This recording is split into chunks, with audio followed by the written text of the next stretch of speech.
नमस्कार, एक बार फिर से आप सभी का एजुकेशन राइज पर स्वागत है। देखिए, हाफिली एग्ज़ाम बिल्कुल नज़दीक है और उसके बाद अपना बोर्ड का एग्ज़ाम है, तो अपन रिवीजन कर रहे हैं और आज हम हिंदी साहित्य का फर्स्ट चैप्टर स्टार्ट कर रहे हैं। एग्ज़ाम से पहले हमारे पास 20 दिन है और 20 दिन में कंप्लीट रिवीजन करेंगे। एक दिन में 1 या 2 या 3 क्लासें की आवश्यकता भी पड़ी तो बिल्कुल आपको मिलेगी और उसी के तहत हमारा पहला चैप्टर आप यहाँ पे देख पा रहे हैं। पहला हमारा टॉपिक बच्चों यहाँ पे रहने वाला है कि तो अपना पहला टॉपिक रहेगा देवसेना और कार्नेले का जो गीत है जयशंकर प्रसाद साहब का, इसको अपन पढ़ने वाले हैं। इसमें हम देवसेना के गीत से रिलेटेड, कार्नेले के गीत से रिलेटेड और साथ ही साथ जयशंकर प्रसाद साहब की जीवन परिचय और इनके साहित्यिक परिचय से रिलेटेड जितने भी प्रश्न बन सकते हैं वो सारे के सारे प्रश्न इसमें कवर करने वाले हैं। तो जैसा कि ये हमारा अंतरा भाग 2 का हमने काव्यखंड से शुरुआत करी है, फिर गद्य खंड करेंगे और उसके बाद आपका छंद अलंकार, वो सब कुछ हम करने वाले हैं।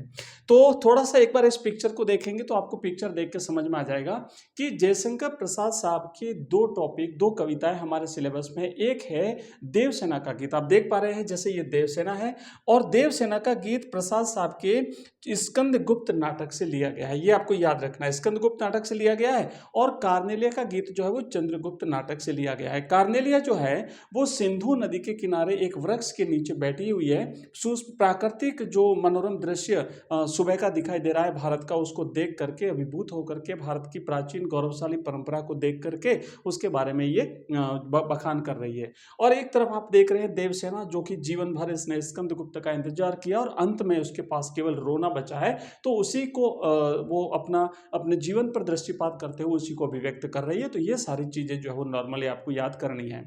अब हम क्या करेंगे, एक एक करके प्रश्न लेंगे। ऑब्जेक्टिव टाइप के प्रश्न है, पहले हम प्रश्न पढ़ेंगे, उसके 4 ऑप्शन मिलेंगे जैसा कि हमारी हर क्लास होती है। एंड में जो है उसका सॉल्यूशन आपको मैं बिल्कुल शानदार तरीके से दूंगा। पीडीएफ आपको हमारे व्हाट्सएप ग्रुप और टेलीग्राम चैनल में मिल जाएगी। तो पहला प्रश्न आपके सामने दिया हुआ है कि जयशंकर प्रसाद साहब का जन्म कब हुआ था, वर्ष बताना है आपको। तो वर्ष के साथ साथ हम इनका जन्म स्थान भी देखने वाले हैं। 4 ऑप्शन आपके सामने, पहले तो अगर आपको पता है तो बताइए इनमें से, और अगर नहीं पता है तो इसका राइट आंसर रहेगा 1889। 1889 में जयशंकर प्रसाद साहब का जन्म काशी में हुआ था, तो ये आपका सही जवाब रहेगा ऑप्शन ख, 2 ऑप्शन।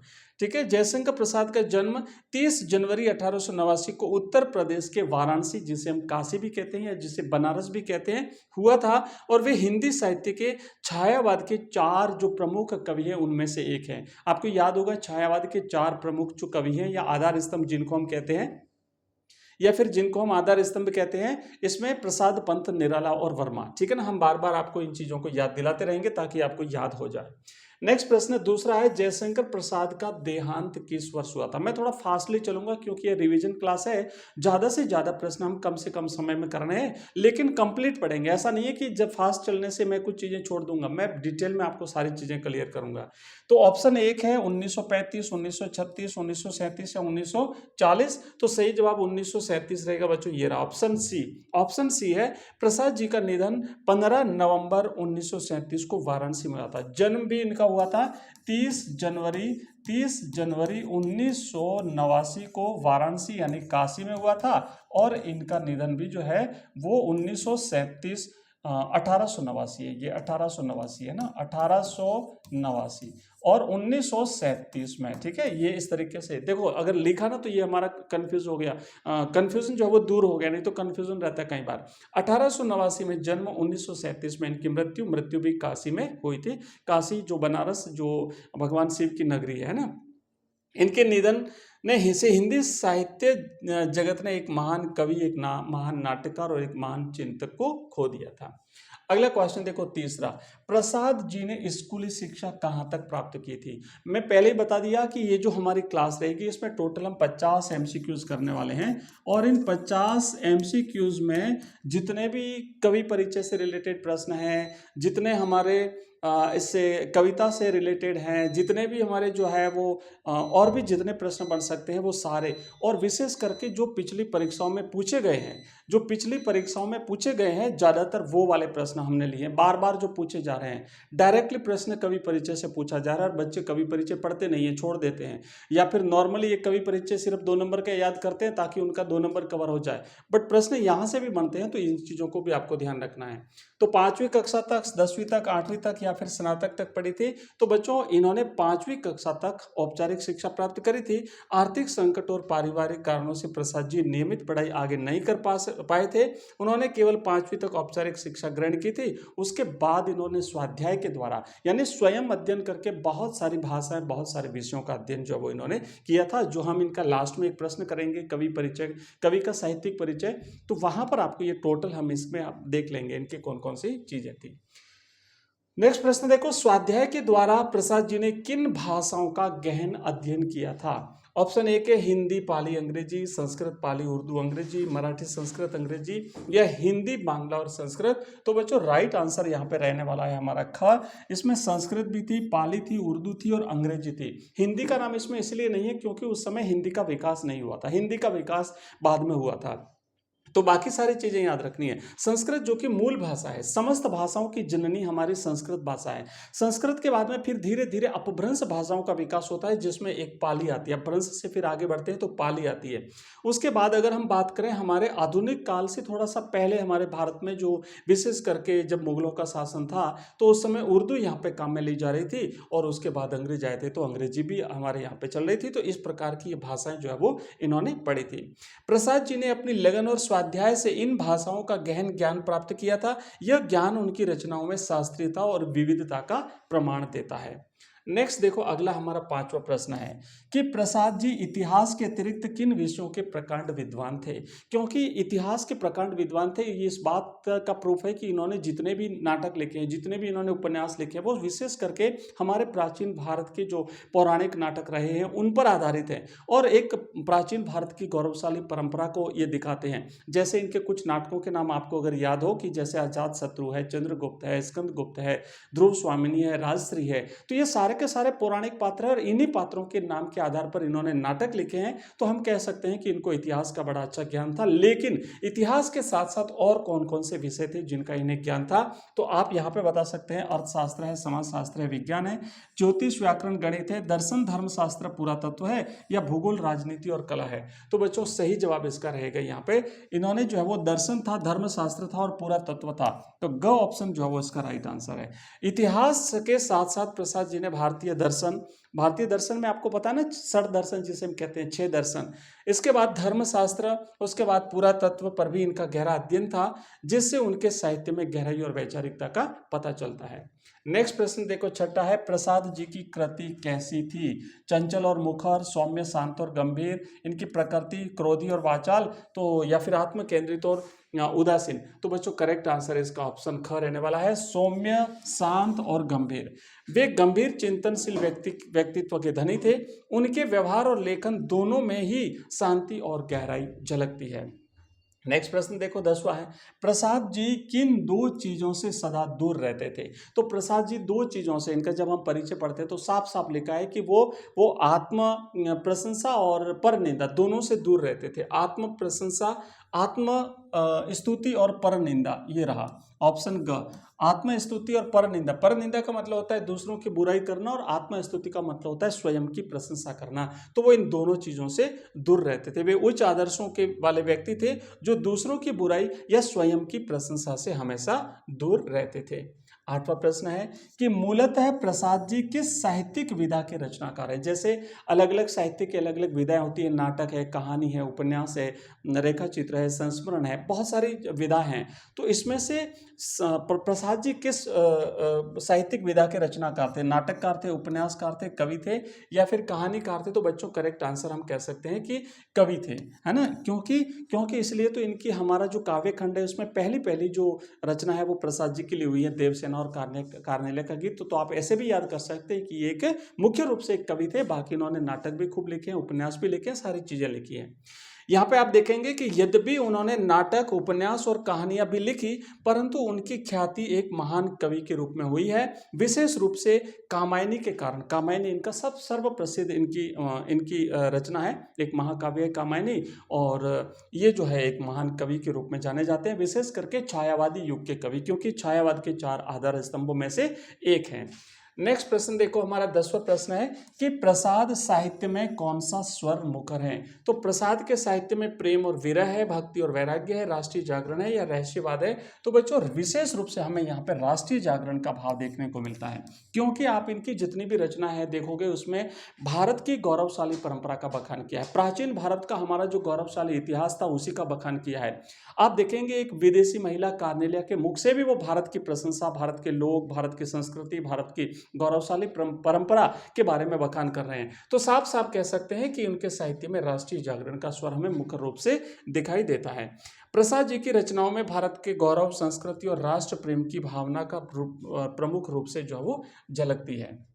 नेक्स्ट 10वां प्रश्न देखो, प्रसाद जी ने राष्ट्रीय जागरण का कार्य किसके गौरव के माध्यम से किया है। आधुनिक साहित्य, भारतीय दर्शन, प्राचीन भारतीय संस्कृति या फिर राजनीतिक इतिहास। तो बच्चों जैसा कि हमने अभी अभी देखा कि हमारा जो प्राचीन भारतीय संस्कृति और हमारा जो प्राचीन भारतीय जो गौरव रहा है उसके आधार पर जो है वो इन्होंने क्या किया है, राष्ट्रीय जागरण का कार्य किया है।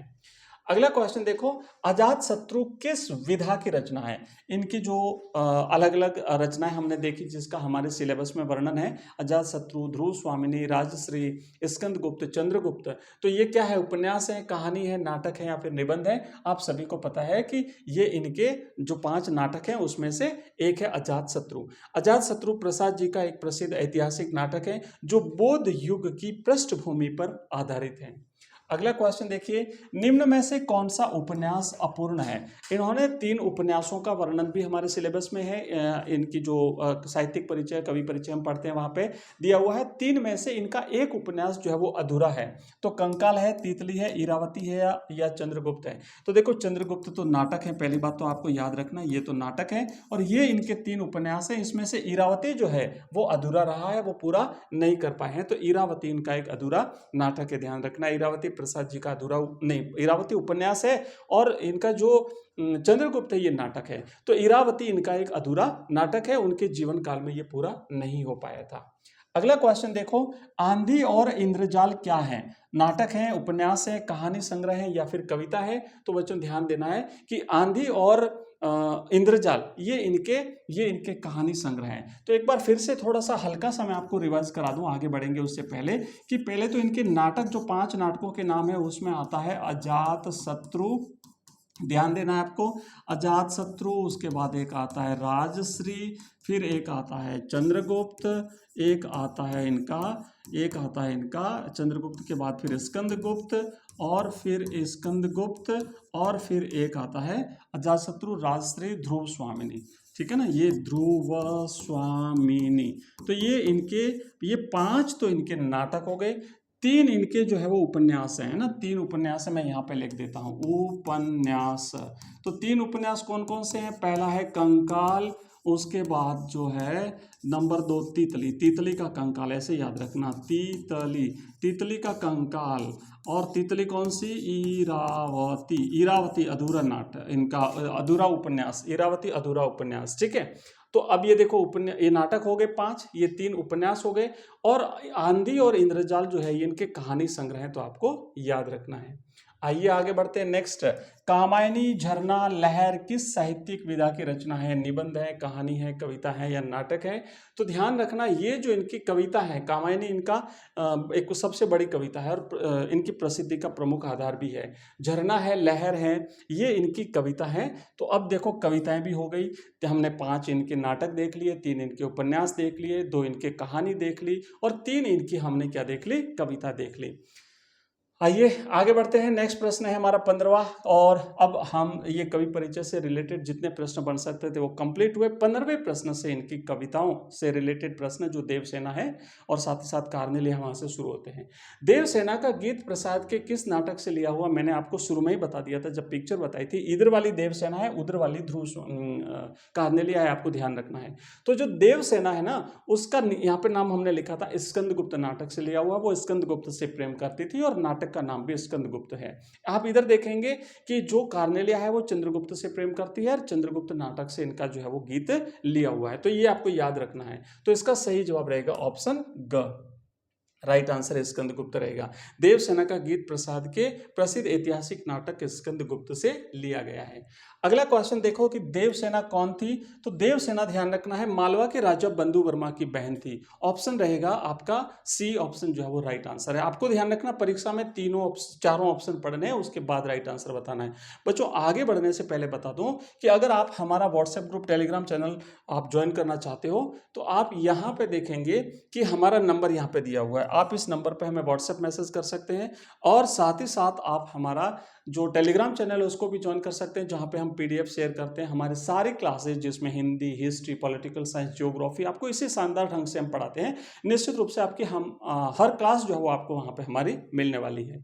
आइए आगे बढ़ते हैं। अगला क्वेश्चन देखो, तो देवसेना जो है वो मालवा के राजा बंधु वर्मा की बहन थी और देवसेना नाटक की मुख्य पात्र है जो राष्ट्र सेवा और त्याग का प्रतीक है। देवसेना किसका प्रतीक है? देखो यहां से भी प्रश्न बन सकता है कि देवसेना जो है वो एक राष्ट्र सेवा और त्याग का प्रतीक है, क्योंकि आपको याद होगा कि जब जो हुणों ने जब आक्रमण किया था मालवा पर, तो इसने एक प्रण लिया था, राष्ट्र सेवा का प्रण लिया था। अगर प्रश्न बनता है कि देवसेना ने क्या प्रण लिया था, तो देवसेना ने राष्ट्र सेवा का प्रण लिया था। अब देखो नेक्स्ट है कि देवसेना ने, ये आ गया प्रश्न भी आ गया, देवसेना ने किसका प्रण लिया था? प्रण या व्रत एक ही बात है। अगर आता है ना प्रण लिया था, प्रण कहो, प्रतिज्ञा कहो, आप इसको प्रतिज्ञा कह सकते हो। देवसेना ने क्या प्रण लिया था, क्या प्रतिज्ञा ली थी, क्या व्रत लिया था?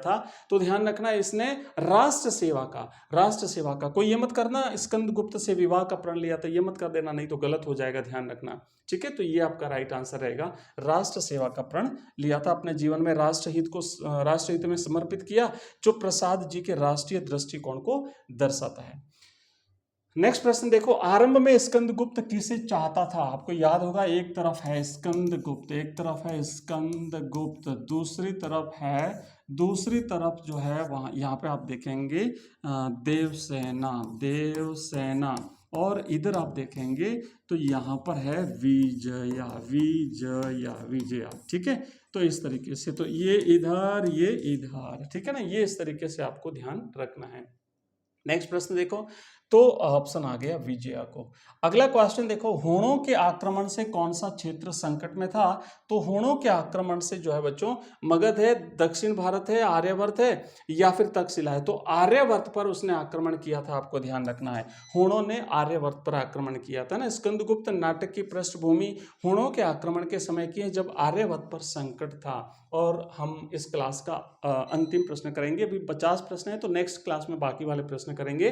तो है कि जीवन के अंतिम मोड़ पर स्कंदगुप्त किसे चाहता था? तो जीवन के अंतिम मोड़ पर स्कंदगुप्त जो है वो देवसेना को चाहता था। देवसेना के पास आया था, बट देवसेना ने उसे लौटा दिया था। तो राइट आंसर जो है वो रहेगा ऑप्शन आपका ख। स्कंदगुप्त अंततः देवसेना के प्रेम और त्याग को ही सच्चा मानता है और उसी को पाना चाहता है। तो ये थे हमारे 20 प्रश्न। बच्चों कैसी लगी ये क्लास? अगर आपको शानदार लगी हो, अच्छी लगी हो, आपको अगर पसंद आई हो और आप चाहते हो कि इसी तरीके से हम प्रश्नों को कंटिन्यू करें, चैप्टर वाइज कंप्लीट रिवीजन करावें आपका, या लाइव क्लास भी लें, तो इस क्लास को आपको लाइक करना है, चैनल को सब्सक्राइब करना है, इस क्लास को ज़्यादा से ज़्यादा दोस्तों तक शेयर करना है। आप चाहे तो इसे हाइप भी कर सकते हैं।